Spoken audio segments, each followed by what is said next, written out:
Amen! Yan, isang magandang umaga po sa ating lahat. Morning! Amen! Pwede po bang tumayo tayong lahat? At bago tayo magsimula, kamayan mo yun nasa likod, nasa harap. Kamayan tayo! You're blessed! Yan, pagpapala sa inyo mga kapatid. Sige tayo po lahat tayo po ay manalangin. Dakilang Diyos, aming makapangyarihang Ama, nagpapasalamat po kami sa umagang ito na inyo pong pinagkaloob muli sa amin. Lord God, tunay nga that your steadfast love is always, and your mercy is always, oh God, new every morning, Panginoon. Lord, salamat po dahil napakabuti mo, napakamabagi mo. Hihingi po kami ng paglilinis mo sa amin, Panginoon. Cleanse our hearts, O God. Open our hearts para po makareceive kami ngayon ng iyong mga salita, O Diyos. Maging sa aming mga awitan, Panginoon, ikaw pang maluwalhati. Pakaingatan niyo po yung mga kapatiran namin, mga magsisipok punta dito, ang inyong pong proteksyon, ang inyong sumakanila, Panginoon, at pagpalaan niyo po ang kabuuan ng aming gawain, Panginoon. Ikaw pang malugod at ikaw lamang po mapapurihan, hindi po ang aming mga sarili, Panginoon. Salamat po sa kabutihan mo at katapatan mo sa pangalan ni Jesus. Amen and Amen.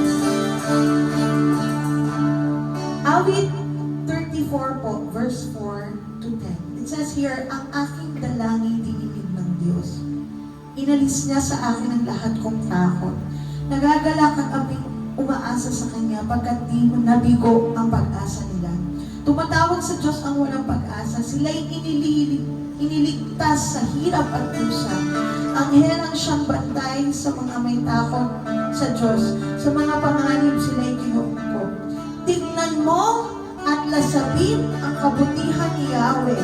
Mapalad ang mga taong nananalig sa Kanya. Mapalad ang mga taong nananalig kay Jesus. Amen? Sino po dito nananampalataya sa Panginoon?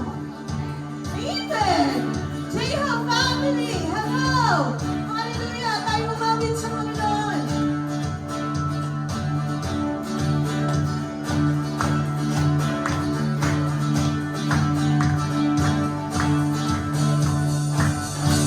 You move from mountain,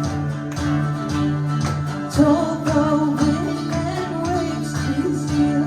You cast out demons and leave the empty soul be filled. And now there's breakthrough. Now there's freedom in your name. You gave us power and the keys to do the same.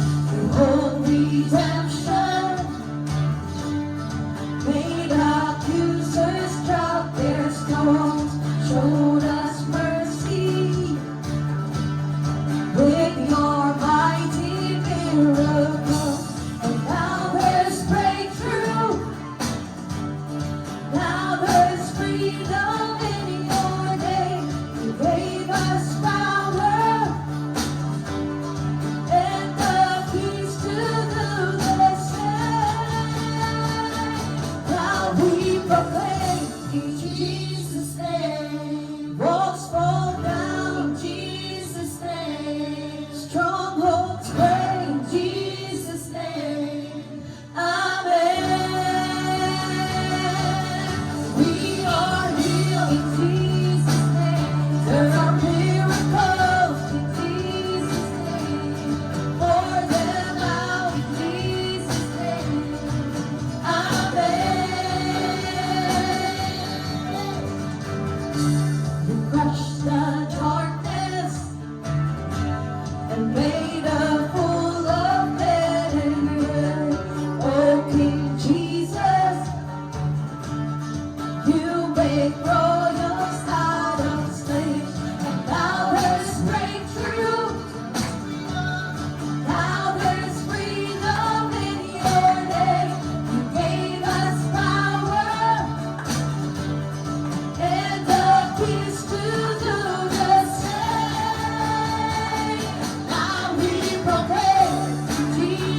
Amen?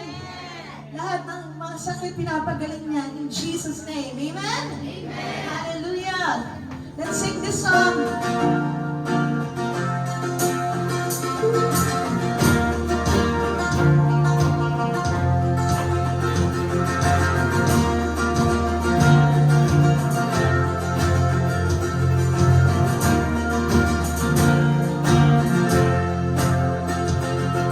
Two or three are in the room, there is space for something new. We know that you're right here in the midst. Your presence is available, your promises attainable. The possibilities are limitless. The possibilities are limitless.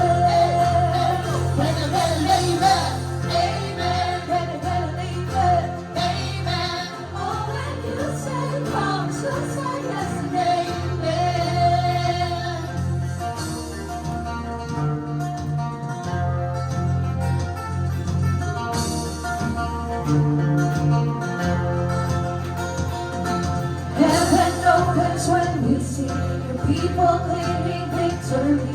The gates of hell they tremble at the sound.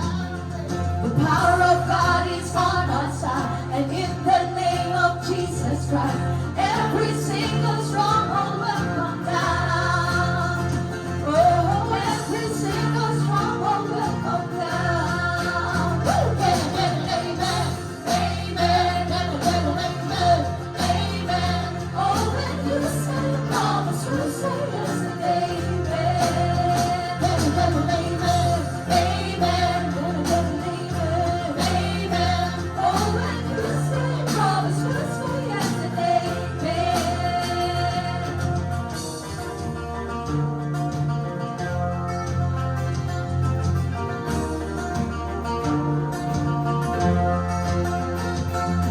Standing on the word of God, we know the best is yet to come. Miracles break out when we agree. You've given us these promises, a glorious inheritance. In the name of Jesus we believe. The healing power is flowing, addictions being broken, sickness and oppression has to go. This very just restoring, prodigals returning, the Father's calling all His children home. But let them will not borrow, don't worry for tomorrow. Everything we need you will provide. Blessings when we're coming, blessings when we're going. We can see your favor on our lives. Amen, amen, amen, amen. Oh, when you say promise, you say yes and amen. Amen, amen.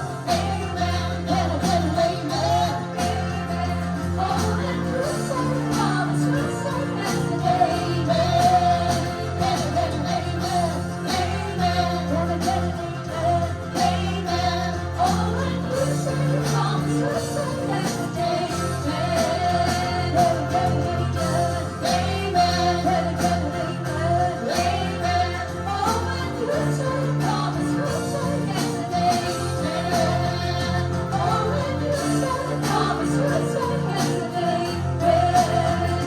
Oh, when you say promise, you say yes and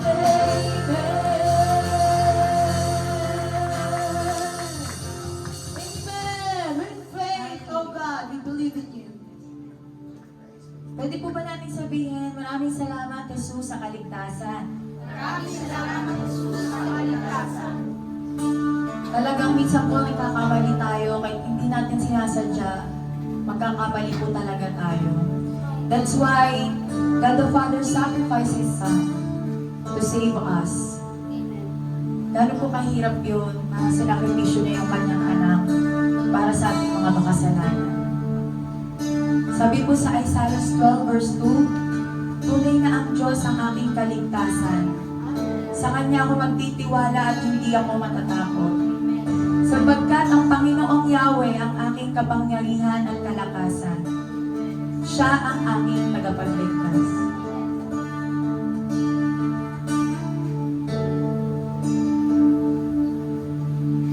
Aking kahirapan, ipinalito kayamanan.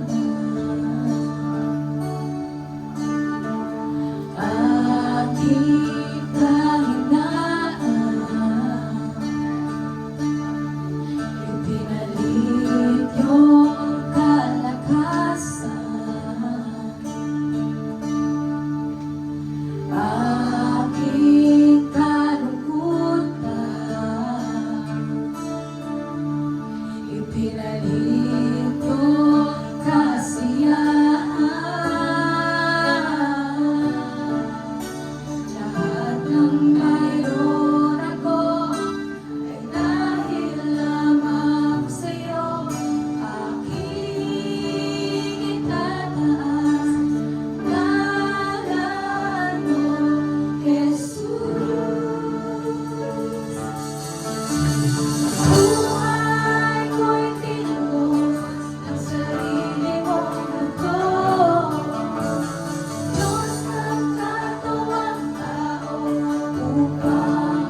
sa divine exchange, O God, na dapat kami yung maghihirap, pero pinili mo maghirap para sa amin. You became sin who knew no sin, so that we became the righteousness of God, O God. Lord, salamat po sa divine exchange, O God. Thank you, Lord. Thank you, Jesus. Dakila ka. Purihin ka, O Diyos.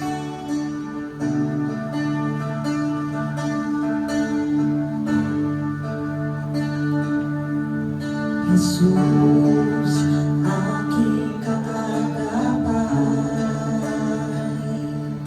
sa ngalan mo'y may kagalingan.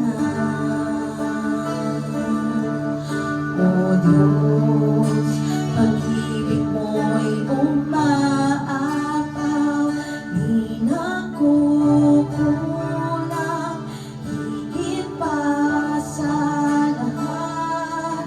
Sa piling mo'y may kapayapaan, pagkat handog mo ay kaligtasan.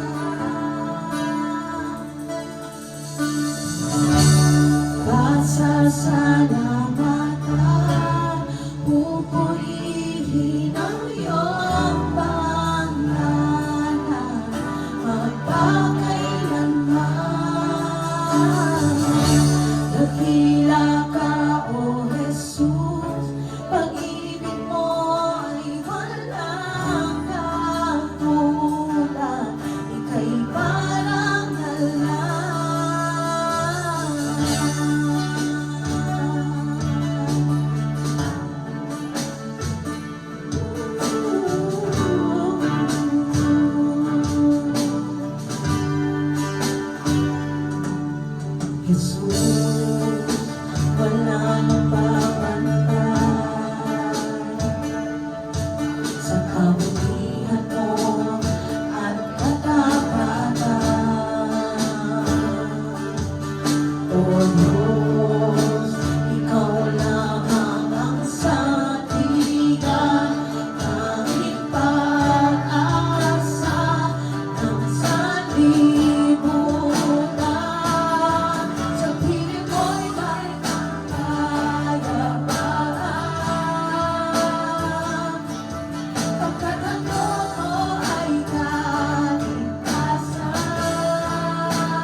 Jesus, sa'yo ang kapurihan, kalwalhatian, ngayon at magpakailanman. Jesus, sa'yo ang karangalan, kapangyarihan, ngayon at magpakailanman. Pupurihin na sa awit, itataas ang aking tinig, itatanghal sa buhay ko'y tanging ikaw, O Diyos. Higit pa sa kalangitan, ang iyong kalwalhatian, sa dakilaan mo di makapantayan. Pupurihin na sa awit, itataas ang aking tinig, itatanghal sa buhay ko'y tanging ikaw, O Diyos. Higit pa sa kalangitan, ang iyong kalwalhatian, sa dakilaan mo di makapantayan. Madakilaan mo, di makapantayan. Madakilaan mo, di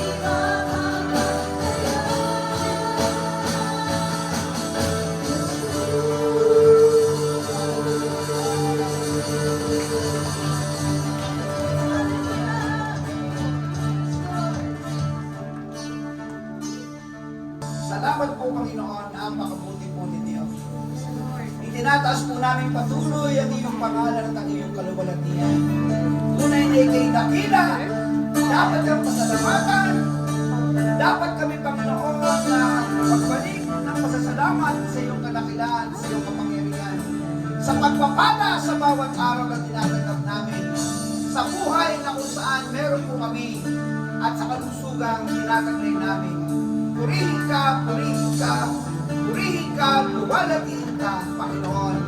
At sa mga salita mo, bahay at muli, patuloy po namin kayong pinasasalamatan.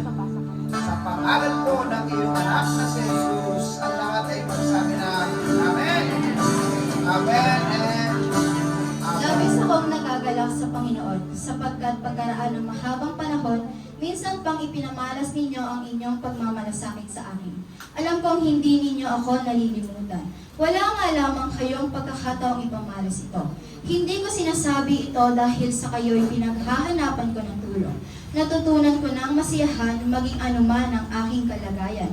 Alam ko kung paano manghikahos. Alam ko rin kung paano managana. Natutunan ko ang sikreto kung paano masiyahan sa anumang kalagayan sa buhay.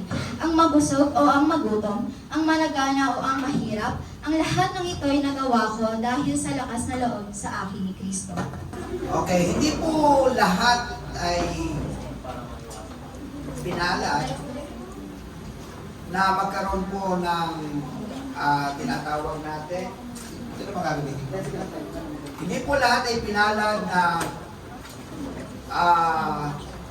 lumampas doon sa bagyong Karina at saka sa habagat. Siguro kayo naman ay nanonood ng telebisyon at nakikita nyo naman ang kalagayan ng ating mga kapwa Pilipino. Siguro masasabi nyo sa inyong sarili, napakapalad namin sa aming lugar kasi wala kami sa lugar na tinatawag na binaha. At nakita niyo naman yung kanilang mga nag-face, yung kanilang hirap at saka yung kanilang pasakit. So, ang hirap pong i-define sa kanila o ang hirap pong kunin o kumuha ng hugot pagdating sa tinatawag natin pagiging kontento sa lahat. Pag sinabi natin, o dyan pa sa lugar ninyo, kontento na kayo. Palagi ko sasabihin ng mga binabaha, ako, kontento lang. Kung meron lang akong malilipatan, lilipat kami. Tama? Kaya lang, wala kaming choice. Ilang taon na kami dito sa aming lugar. Taong-taon na lang, binabaha kami, nasasanay na kami sa ganito. Meron nga nag-testimony, 20 taon bago nila ulit naranasan, pero sabi nila dati hanggang buhong-buhong lang. Pero ngayon, nakaranas kami ng lampas tao. So iba-iba po yung kanilang kwento. Kung kaya mo din lang yung buhay mo ngayon, gugustuhin ba yung buhay mo ngayon? Sasabihin ng madami, hindi ko gugustuhin. Mas gusto ko yung buhay na bagamat tama na, pero kumakain araw-araw. Hindi yung araw-araw kumakain tayo. Pero kung binaha, pagkatapos nangangalakal, at ang sabi, ba't ka nangangalakal? Walang pagkain kasi yung aking mga anak. Kaya kahit na hanggang dibdib ang tubig, sila po ay nangangalakal para lang merong kainin. Sa isang banda, saan natin kukunin yung salitang kontento sa isang kalagayan, parang ang hirap mo namang maging kontento o maging palagay ang iyong kalagayan sa isang sitwasyon. So yun po yung ating pag-aaralan natin ngayon. Kontento ako dahil kay Kristo. Isa naman po talaga ang dahilan. Lahat ng hindi natin kayang gawin bilang tao, kaya ng Diyos. Amen? Lahat ng hindi natin pwedeng maranasan sa isang normal na paraan bilang tao, kaya ng Diyos sa atin yan. Halimbawa, ang ikaw ay mabalisa, ang ikaw ay malungkot, ang ikaw ay magkaroon ng pagkatakot. Sa isang normal na paraan bilang tao, hindi mo kaya. Pero kinakaya mo sa kabila ng takot, nalalampasan mo. Sa kabila ng pagkabalisa, nalalampasan natin. Sa kabila ng kalungkutan, nalalampasan natin. Sa kabila ng kahinaan, nalalampasan natin. Ang lahat ng ito ay dahil kay Kristo. Tama? Kaya yung ating pong pagiging contentment ay magagawa din natin dahil kay Kristo. Marami pong mga pangunahing kailangan ng tao. Ito po yung mga pangunahing kailangan po natin. Pagkain, damit, bahay, at saka pera. Sa pera, umiikot tayo lahat yan. Sapagkat kung wala ang pera, ang hirap talagang dumalaw. Ngayon, ultimong pagbili ng tubig, binibili mo na, lahat ng dalaw, hindi pa pwedeng manghiram pupunta pa sa tindahan, kahit maliliit lang na candy, meron siyang halaga. So ang pera ay parang kadusok na ng ating buhay. Kaya pag ito'y nawala, balisang-balisa na tayo, hindi na natin alam kung anong ating gagawin. May mga bahay naman na hanggang ngayon umuupahan. Katulad namin, 30 years na kaming mahigit. Sobra na nga, 35 years na kami, mula nang magsama kami. Hindi pa kami nagkaroon ng sariling bahay. Upa lang kami ng upa. Sa lahat ng aming iniputan, isipin nyo, siyang na lugar yung iniputan namin. Bit-bit namin ang aming mga anak. Upa dito, upa doon, upa dito, upa doon. Pero hanggang ngayon, wala pa rin kami sa inyo bahay. Pero ilan sa inyo, kahit maliit, sarili naman ninyo. Di ba? Yung ang blessed family kanina kahit na maliit lang yung kanilang lugar, at least kanila. Masasabi nila kanila. So iba-iba po yung paraan. Ang iba naman ay damit. Meron iba hindi makabili. Salamat na lang, meron mga made in UK. Di ba? Yung mga okay. Yan. At least kahit pa paano, meron 20, may 10, may 15. Kahit pa paano affordable. Merong mga pangmasa. Napapalta naman, nasusolusyonan. Pagdating sa pagkain naman, 3 pesos kumakain ng iba, iba na may 2 pesos lang, iba na may 1 pesos lang, iba naman ay sa kinabukasan na. Iba-iba po yung ating istorya sa buhay. Pero isang bagay po ang tiyak, kapag kinasanayan mo na, namamanhid na, tama? Sanay na hindi na bago sa'yo. So hindi na ito isang bagay na abnormal, normal na siya. Kaya parang okay na rin. Wala naman kami magawa, kaya okay na rin. Nalalampasan rin namin ito bawat araw. Pero sa totoo lang, sa mga bagay na binanggit ko, pagkain, damit, bahay, pera, ang hindi po talaga madalas napapahalagahan at pinapahalagahan ng tao na hindi nila naintindihan ay ang spiritual. Talaga sa totoo lang, marami pong bansa, malalaki po ang simbahan, malaki ang gusali, wala naman tao na sumisimba. Nakakalungkot talaga. Pero nagsisikay sila ng maraming mga bagay, paano magkakabahay, magkakadamit, magkakaroon ng pagkain, magkakapera. Puro yun ang nasa isip. Pero hindi nila naiisip na kapag ang spiritual ay inuna mo, susunod ang bahay, damit, bahay, pera, at saka pagkain. Naunawaan po niyo. Susunod po yan. Sunod lang kayo ng sunod sa Panginoon. Gawin nyo lang ng gawin ko anong tama. Unahin nyo lang, unahin siya. Mahalin nyo siya, magtiwala kayo. Hindi nyo namamalayan. May pagkain dumarating, may damit kayo dumarating, may bahay na kayo, meron kayong pera at hindi kayo nawawalan. Hindi nyo ito namamalayan. Pag gusto nyo inyong mga anak, kailan nyo sila ipinanganak? Hindi nyo namamalayan, ganyan na pala sila kalalaki. Kaya na sila kagaganda, binata at dalaga na. pero hindi nyo namamalayan. Pero sa buong buhay natin, puro balisa, balisa, balisa. Tama? Hindi tayo makontento. Pero maraming bagay na hindi natin namamalayan, ito na pala ang ginawa ng Diyos sa ating buhay. Yun ang kulang. Kasi nga, wala tayong spiritual na naka-activan sa atin. Kaya hindi natin napapansin yung Diyos na gumagawa sa buhay natin araw-araw. Di ba? Ang nakikita natin, ako ang may gawa, ako ang siya nagtrabaho, ako ang nagpagal, kaya ako ang maghahanap ng paraan. Hindi natin nakikita na may Diyos na tumutulong sa atin araw-araw, nagbibigay ng buhay, hininga, kalakasan, hindi pagkakasakit, gabay sa bawat araw na hindi na nakikita. Ang nakakakita lang yan, yung merong pagpapahalaga sa spiritual. Tama ba? Mahalaga sa inyo spiritual, kaya narito kayo ngayon. Bagamat ang iba hindi pinapalad kasi may kanya-kanyang dahilan, pero mahalaga ang spiritual, mahalaga ang Diyos, kaya tayo nagsasama-sama ngayon. Sabi dito sa Marcos 8:36, ito po ang binabanggit niya. Buhay ko po ito. Ayan. Okay. Marcos 8:36. Ano po sabi dito? Basahin natin. Sapagkat ano ba ang mapapala ng isang tao, makamtan man niya ang buong daigdig. Hanggang doon lang muna tayo. Ano ang mapapala ng isang tao, makamtan man niya ang buong daigdig? O sige, sa'yo na lahat. Bahay na pinapangarap mo, sa'yo na. Pera, limpak-limpak, sa'yo na. Lahat ng pagkain, uri ng pagkain, sa'yo na. Damit na magaganda, sa'yo na. O sige, okay lang. Pero ang sabi ng Panginoon, ano ang mapapala mo kahit nasa iyo na ang lahat ng gusto mo? May kadugsong eh. Anong kadugsong? Basahin natin. Ngunit mapapahamak naman ang inyong sarili. Sa iba po, kanan.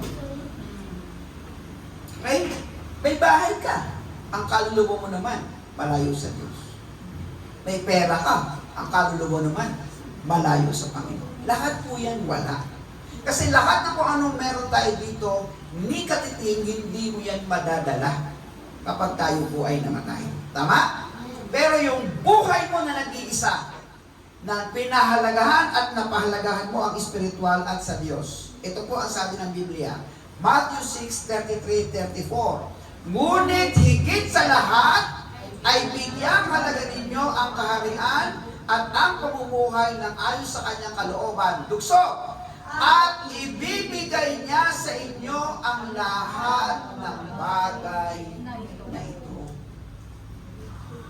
Ayun po ang sikreto.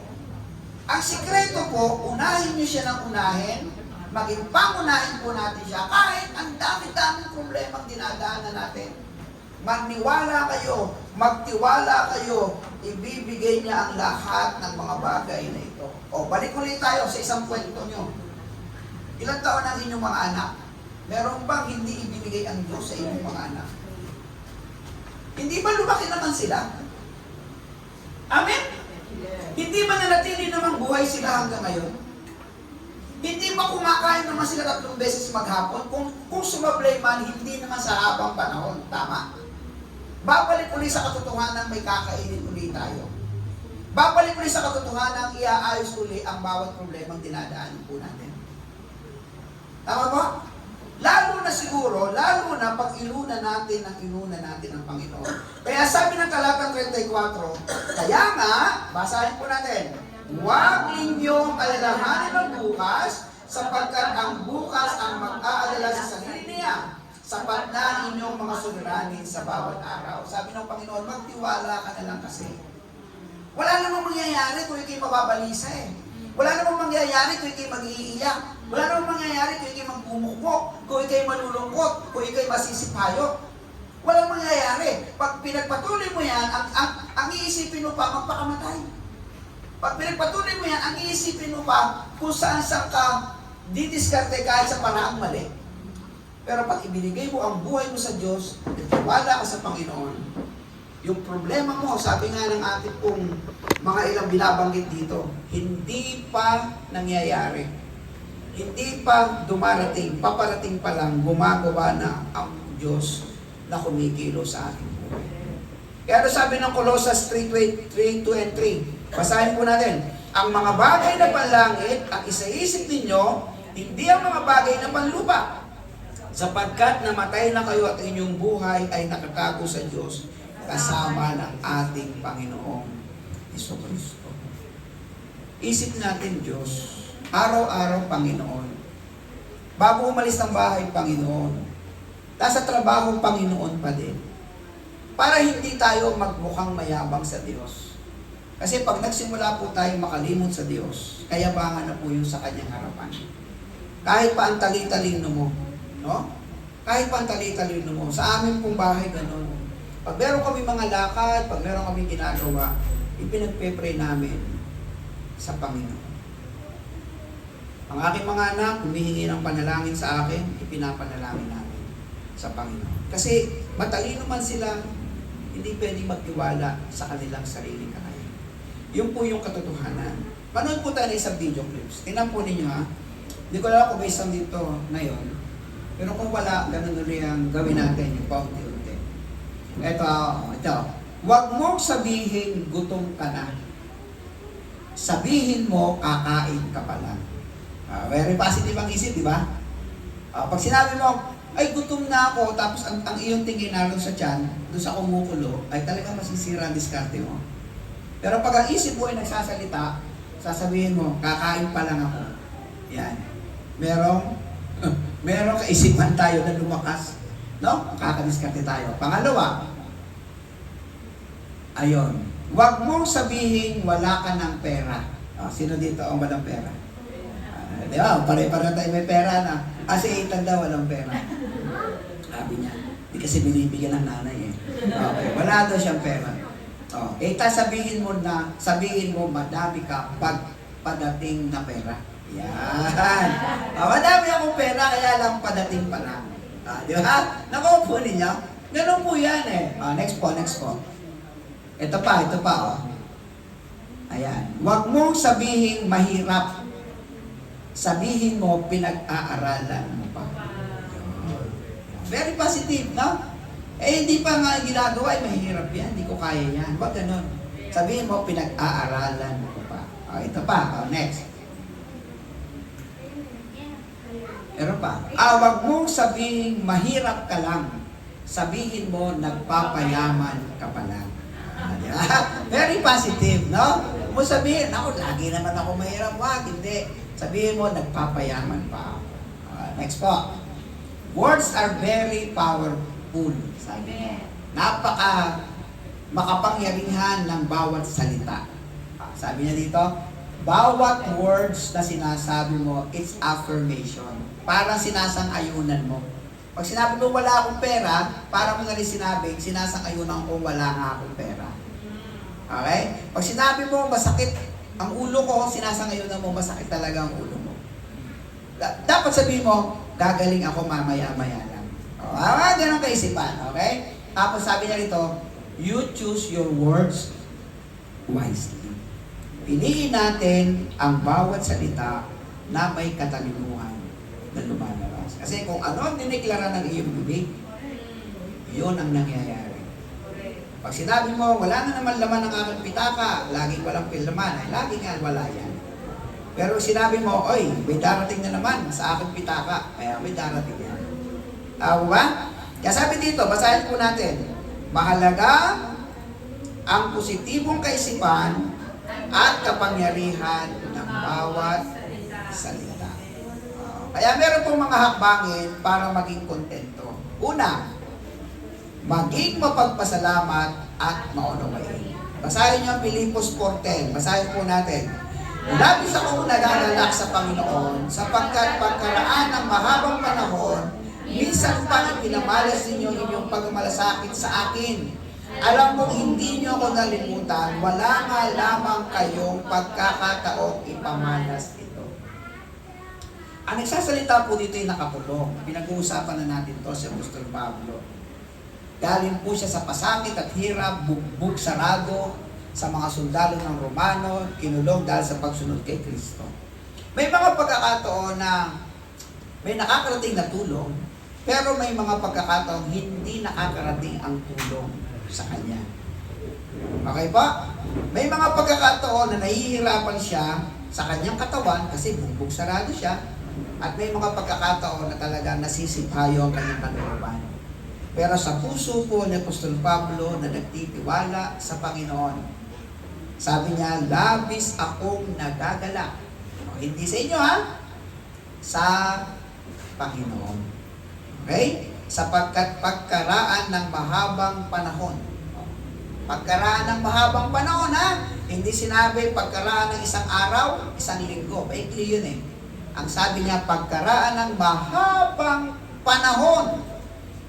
Labis akong nagagalak. Minsan pang ipinamalas ninyo yung pagmamalasakit sa akin, alam kong hindi nyo ako nalilimutan, wala nga lamang kayong pagkakataong ipamalas. Ito. Hindi sa lahat ng pagkakataon is okay. Tama? Yung iyong gising ngayong umaga na okay, bukas pwedeng hindi. Pero kung ang puso natin ay marunong magpasalamat, okay man o hindi, ang sarap ng pakiramdam. Sa taong marunong magpasalamat sa ginagawa ng Diyos bawat araw. Bumagyo ang Karina. Nanonood ba kayo ng telebisyon? Hindi nyo ba nakikita yung picture sa Hipapawid kung gaano kalaki yung bahang nilikha ni Karina? Hindi sa inyo, sa kanila. Yeah? Nakita niyo ba yung mga pinapasok sa bahay ng mga tubig pagkatapos pag-subside ay putik na? Hindi sa inyo, sa kanila. Ngayon, di ba kayo nagpapasalamat? Na Lord, salamat kasi hindi kami ang katulad nila. Paano kung mabaliktad? Kayo yung nasa sitwasyon, sila yung nasa sitwasyon natin. Magpapasalamat ka pa rin ba? Yun. So, ang pagpapasalamat, para maintindihan po natin yung pagpapasalamat, ganito siya. Pag ang lagi mong tingin ay sa kasalukuyan, magiging mahirap timpangin sa puso mo. Pero pag marunong kang tumingin sa pinanggalingan mula sa ginawa ng Diyos, lalakas ang loob mo. Sasabihin mo sa iyong sarili, Panginoon, alam ko namang sa simula pa, hindi mo na kami pinabayaan. Ngayon lang nangyari to. Pero may Diyos kami na tutulong sa amin para makasurvive kami. Kita niyo, sa umpisa, iyakan. Pag interview, kumusta kayo? Wala po kami bahay. Wala po kami pagkain. Nawagan kami. Sumunod na balita. Pagtingin niyo, naglalaro na yung mga bata sa tubig. Ginawa na swimming pool yung mga tubig. Di ba? Di yun napansin. Pagkatapos, nagiinuman na doon sa loob ng baha. Diba? Sa baha. Meron na speedboat. Meron ng bangka.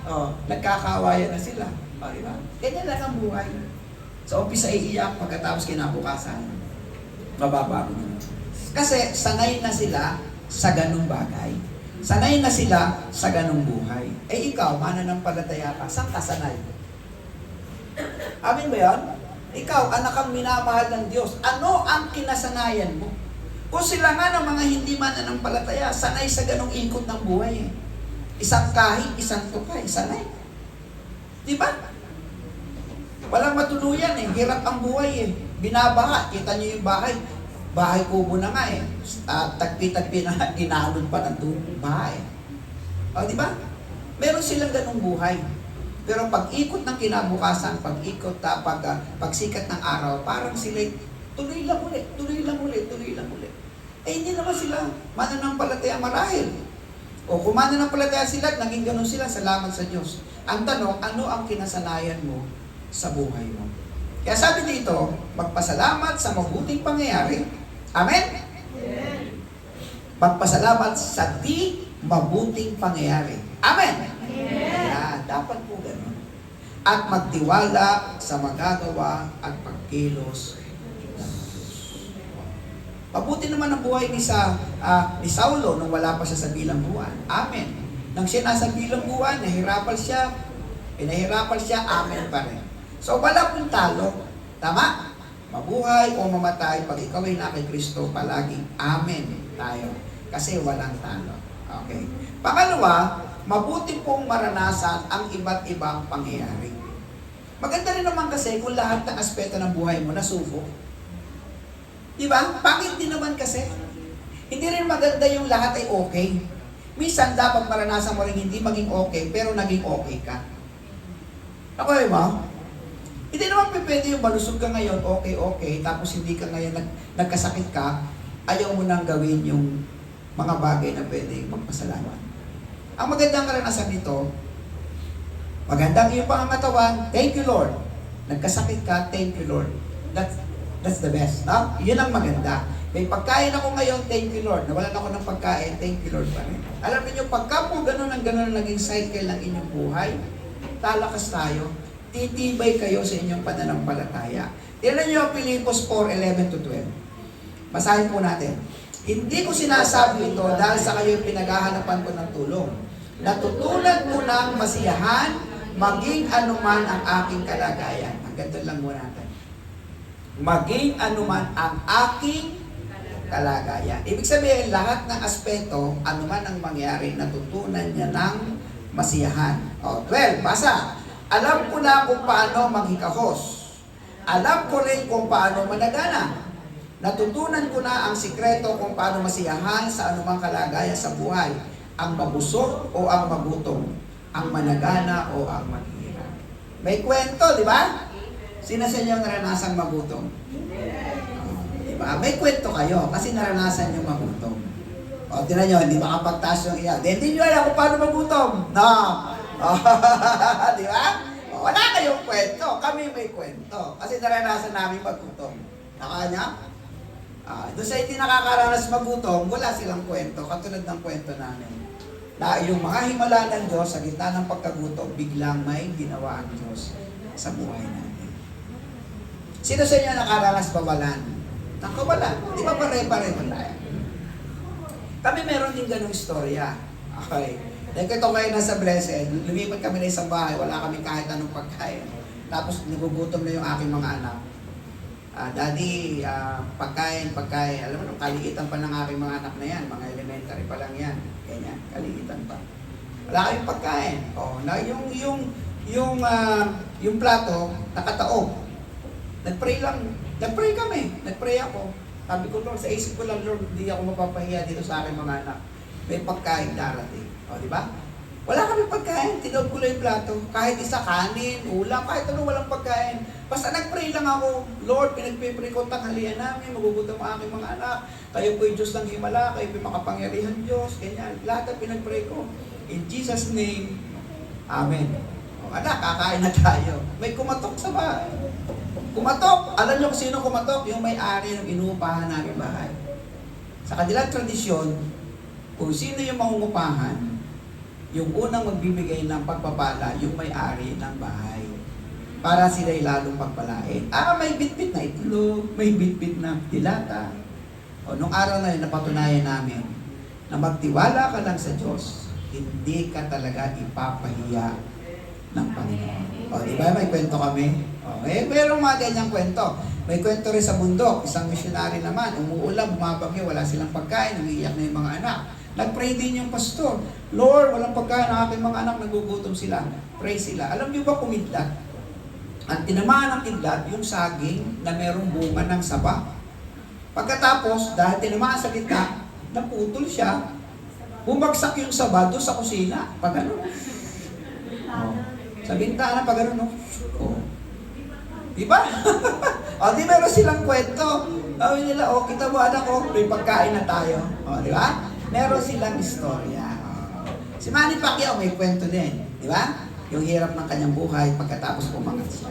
Pag meron kang istorya at meron kang kwento sa iba't ibang aspeto ng buhay mo, meron kang babalikan para palakasin ng palakasin yung mga katulad mong nakakaranas din ng ganong sitwasyon. Amen ba yan? Kaya sabi dito, mabuting maranasan ang iba't ibang pangyayari sa buhay natin. Ano yun? Saya. Naranasan yung maging masaya? Amen! Pero palagay ko naman, naranasan nyo rin ang lungkot. Amen? Di ba istorya tayo? Kasi naranasan yung malungkot, naranasan yung maging masaya. O pangalawa, naranasan yung mabusog? Amen! Lakas ng amen natin Pangalawa, naranasan nyo ang gutom? Amen! Talaga naman, may mga pagkakataon naman, nararanasan natin ang gutom. Di ba? May mga instances na tayo po ay wala ng pagsaing, wala ng dilata, wala ng laman ang ref. Mayroon tayong istorya, kasi pagkatapos ng lahat ng ito, maya-maya lang, napupuno ng ref, may darating na mga pagkain. Ito pa, Naranasan niyo ba ang kasaganaan? Amen. O ito, naranasan niyo ba ang kagutuman o kahirapan? Amen. Kami man ay nakaranas din yan.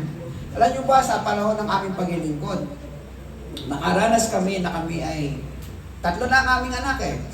Sino ba ang mga tatlo? Sunod-sunod. Si Harden, si Helen, ang pinakamaliit at sanggol noon ay si Heidi.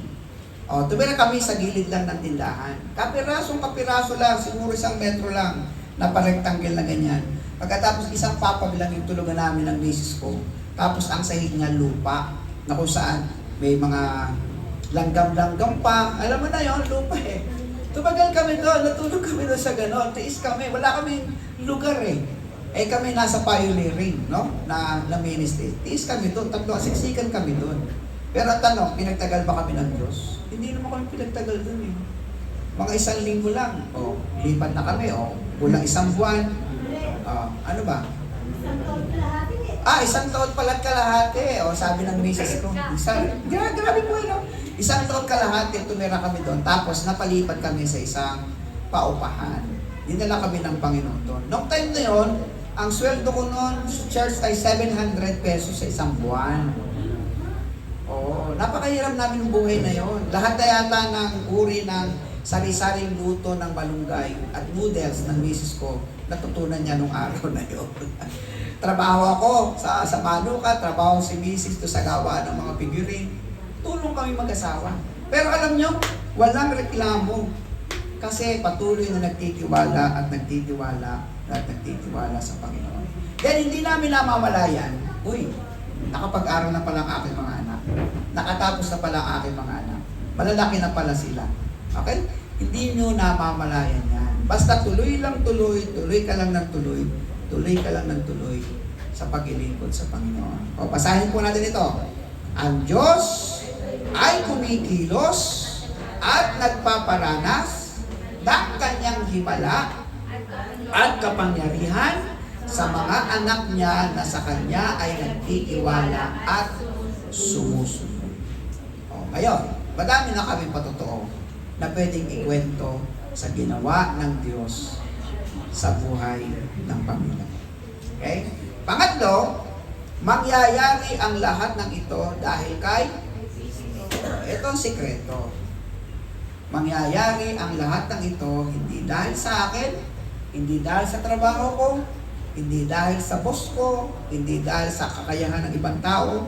Mangyayari ang lahat ng ito dahil kay Kristo. Pilipos 4:13, ang lahat ng ito ay magagawa ko dahil sa lakas na kaloob sa akin ni Kristo. Sa kalakasan, si Kristo. Sa kakayahan, si Kristo. Sa kapangyarihan, si Kristo. So, sana ganun tayo pag-grateful. Sana naintindihan natin na kung wala ang Diyos, wala naman tayo sa ganitong estado ng buhay. Diba? Paano maiisip na ikaw ay makapag-aral kung walang talinong galing sa Diyos? At paano ka naman makakapagdalaga at makakapagbinata at magkakaanak na ganito kung walang buhay na nanggagaling sa Diyos? Sana ganun po natin maintindihan. Kaya hindi po pwedeng ipahuli natin ang Diyos sa lahat na nangyayari sa ating buhay. Walang masaya sa magandang bahay kung walang Diyos. Walang masaya sa masarap na pagkain kung wala ang Diyos. Walang masaya sa lahat ng pamamasyal natin, sa lahat ng magagandang lugar kung wala ang Diyos. Nung pumunta po kami ng Boracay, kitang-kita namin yung kaligtasan na ginawa ng Diyos. Wala kami ginagawa kundi pasalamatan ng Diyos. Wala kami ginagawa. Makakita kami ng magandang likha ng Diyos, purihin ng Diyos. Nakita namin yung white sand, purihin ng Diyos. Kalakihan ng dagat, magandang dagat, purihin ng Diyos. Kasi nasanay kang magpasalamat sa Diyos. Tama ba? Pagbalik mo ng dito, sa lugar natin, kahit sino makakwentuhan mo, sinasabi mo, salamat sa Diyos, salamat sa Diyos, salamat sa Diyos. Eh kung wala kang Diyos sa buhay mo, di ba? Puro yabang ang mangyayari. Tama ba? Kami nakarating, kayo hindi. Di ba? Puro yabang. Pero pag ito'y mapagpasalamat sa Diyos, hindi mo gagawin ang mga bagay-bagay na kung saan ay ikatataas ng iyong pangalan. Si Kristo lang ay sapat na. Kaya sabi dito, ang biyaya ni Kristo ay sapat na. O, basahin natin.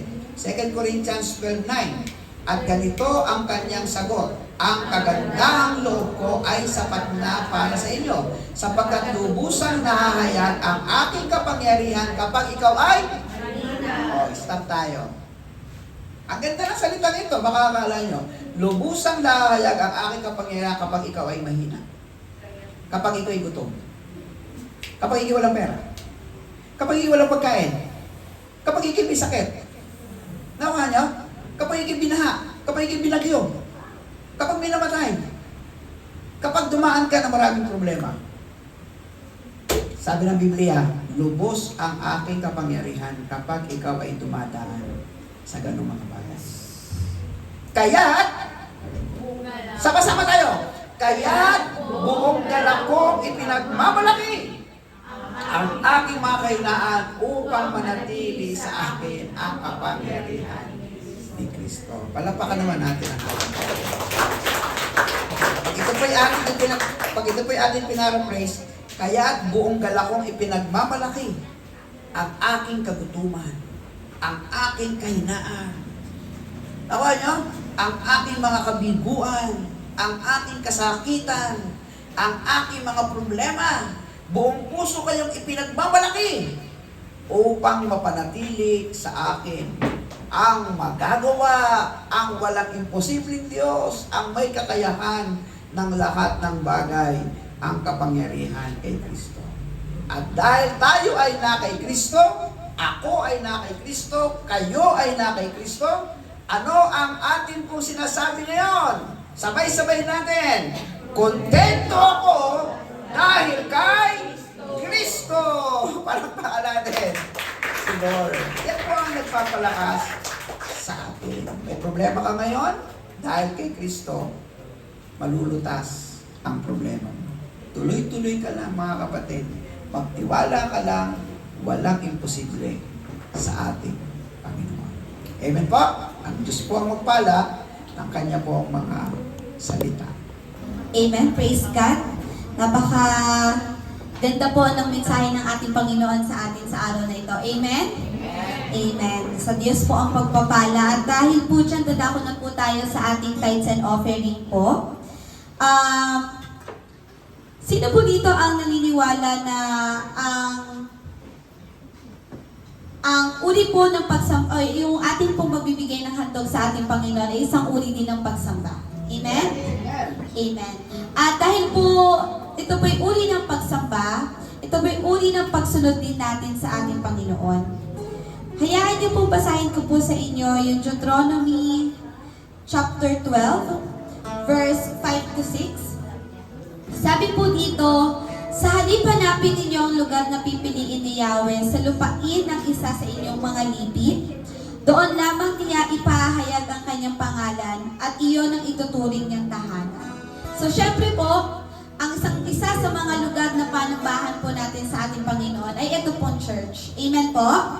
Amen. At sabi po ng ating Panginoon, doon ninyo siya sasambahin at doon iaalay ang inyong mga handog na susunugin at iba pang handog tulad ng ika-10 bahagi, handog mula sa inyong ani, pangakong handog, kusang handog, ang mga unang bunga ng pananim at ang pangalan ng anak ng inyong mga alagang hayop. Noon po kasi ganun yung uri ng panhandog, no? Yung mga alagang hayop, ani, kung ano po yung maganda, kung ano po yung pinaka masagana, yun po daw ang ihandog natin sa ating Panginoon bilang ating way ng pananambahan sa ating Panginoon. At ito po din ay uri ng pagsunod natin sa ating Panginoon. Bakit po ba sinasabi ng ganon? Kasi nga po kagaya po ng mensahe sa atin, ano man po ang nakukuha po natin ngayon, ito po ay galing sa ating Panginoon. Amen. Kaya po, bakit naman ipagkakait pa natin sa ating Panginoon yung kanyang utos na sambahin mo ko sa pamamagitan ng pinaka-the best na kaya mong ibigay. Amen?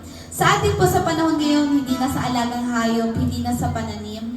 Sa ang form po ng ating pagbibigay ngayon ng ating handog ay sa salapi. Pero sabi ng ating Panginoon kung ano yung the best na kaya natin. Kung ano yung nasa puso ng bawat sa atin.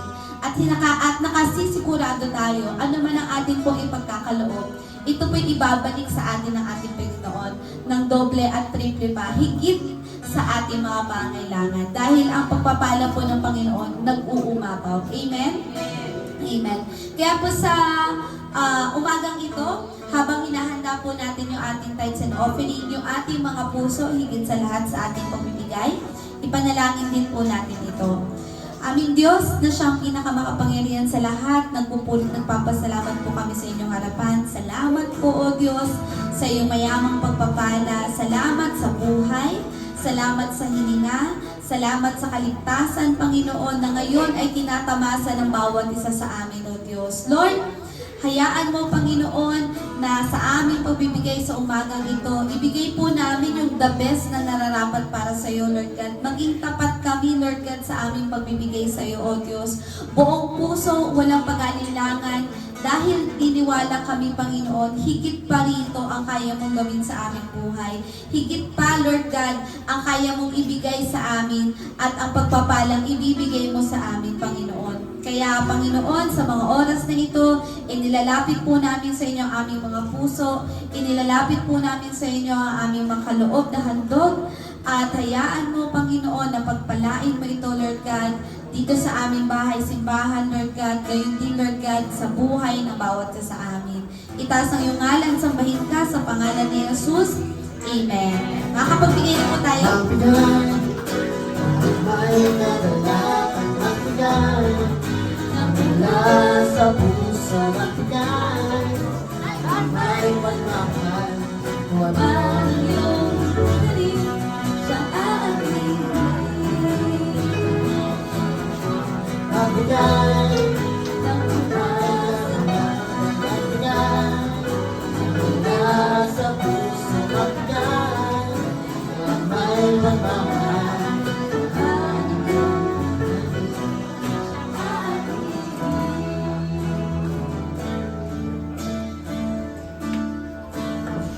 Okay, tumayo po tayong lahat. Sa katotohanan, hindi po kawalan kung ano man ang naisip niyong para kay Lord. Kasi papalitan ng Panginoon. Tama ba? Nang higit pa sa ating inaasa. Ang tubig na punong-puno na ay hindi po mapapalitan ng bago kapag hindi po ito naibahagi sa iba. Kaya yun po yung sikreto. Ang sa Panginoon, ibigay natin, patuloy natin siyang purihin, pasalamatan. Maraming himala ang Diyos na ipararanas sa atin ng Panginoon. At lahat ng bagay, wala tayong gagawin kundi ang ating Panginoong Jesus ay ating papurihan, ating pasalamatan, kasi ang contentment, ang pagiging contentment ay wala sa trabaho, wala sa pera, wala sa kayamanan, wala sa ano pa man. Ang lahat ng contentment natin o kakontentuhan ay nasa Kristo.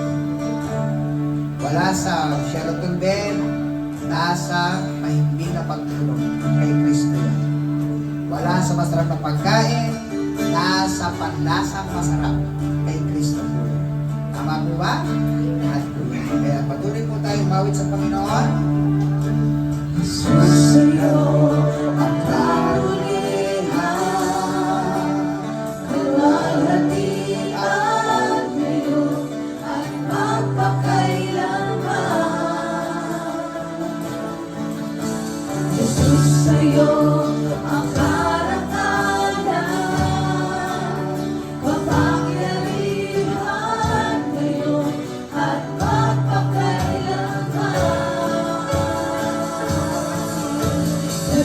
sa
kapulihan ay tanging sa iyo lamang. Wala na kong iba. Ikaw ang aming kalakasan, ikaw ang aming buhay, ikaw ang aming pag-asa, ikaw ang aming kayamanan. Sa iyo manggagaling ang aming kakainin araw-araw. Ang bisyo ng aming mga anak, ang kalusugan at kalakasan namin, ang pagpapagaling sa tuwing kami magkakasakit, ang kagalakan sa tuwing kami magkakaroon ng kalungkutan, ang pag-asa kapag kami nagkakaroon ng kabiguan. Sa iyo lamang, Panginoon Jesus. Sa iyo lamang, sa iyo lamang, sa iyo lamang. Kaya sa iyo lamang namin binabalik ang lahat ng kapulihan, ang lahat ng pasasalamat. Sa Diyos Ama na napakamakapangyarihan, napakamapagmahal, napakabuti, punong-puno ng kabutihan sa aming buhay patuloy na gumagabay. Aming Diyos Ama, salamat, salamat, purihin ka sa iyong anak na si Jesu Cristo, nag-iisang daan ng walang buhay. Aming Panginoon, aming tagapagligtas sa banal na Espiritu, siyang tatawag at ibayan, aming guro, gabay sa bawat araw, na nagbibigay sa amin ng kakontentuhan, na nagbibigay sa amin ng kapayapaan, na nagbibigay sa amin ng kapayapaan sa bawat araw. Sa iyo ang lahat ng kaluwalhatian